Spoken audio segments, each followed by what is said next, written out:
So, day 2 of rehearsals. This is the Pump House Theatre. Back in 2018, we performed Dog Actor for the first time here at the Watford Fringe Festival. So, it's good to be back. Well, I've done the show so many times now, but it's been a couple of years since doing it last, and this tour was meant to be in 2020, so it's been a long time coming.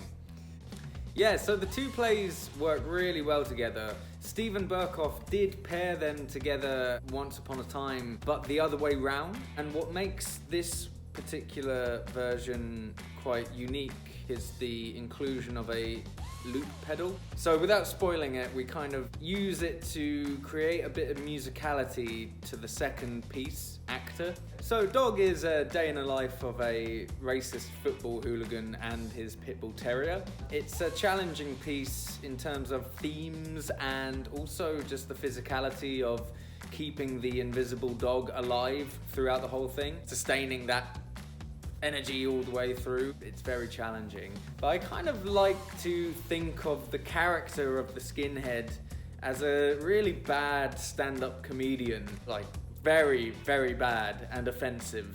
We as the audience, we like to laugh at him, but we don't laugh with him. His ego is taken down a peg or two throughout the whole piece.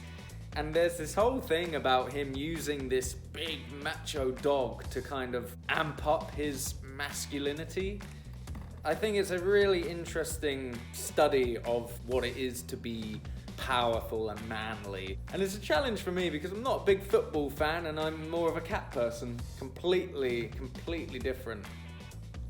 Actor is a spoken word poem about the acting industry, but in particular this one actor that hates everyone doing better than him. Burkoff wrote this back in 1985, or at least performed it in mid-80s.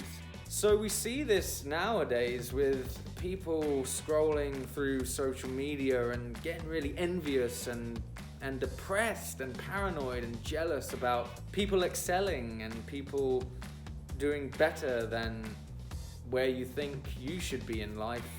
It's really a therapeutic thing for me to perform the show, and becoming this very paranoid actor, it teaches me not to be like this one particular actor and to celebrate other people's successes and to really appreciate how unique we all are as artists and how unique our journey is. And Burkoff originally performed it walking on the spot, so I've kept that element to it. Which one do I prefer? I can't, even though they're two very different pieces, it's very hard to tear them apart like that. There's good things and fun things about either one of them. Maybe I'll have a favourite by the end of the tour. It's a nice 50-minute show, perfect fringe length, very funny. One really unique thing about the whole show is that it's completely performance-led and there's not really much technical business to it or any set or props. It's all physical theatre and mime and imagination from both the performer and from the audience. And it's a lovely thing where when the miming is done well, the audience can see exactly what the actor is seeing, and it becomes such a shared experience. And I think that's the magic of this show and why I love doing it, and why I'm sure any audience member would love seeing it. Well, I decided to book a tour when I was flown over to do the show in Dubai in 2019, and I only took my suitcase, which contained everything I needed for the show, and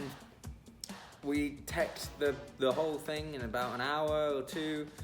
And most importantly, the audiences, which were completely local Dubai audience members, none of which I knew, absolutely loved the show, and they were howling with laughter, and we did a Q&A afterwards, and it was just an absolute affirmation feast.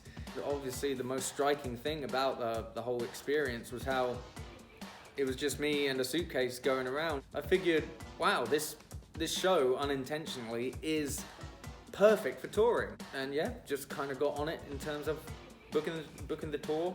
Took me a few months, and it was a much bigger tour in 2020, so it's a very reduced tour this summer round. But I'm happy with that, and I think it's wise, especially after the pandemic, not to go full in and throw all your cards on the table.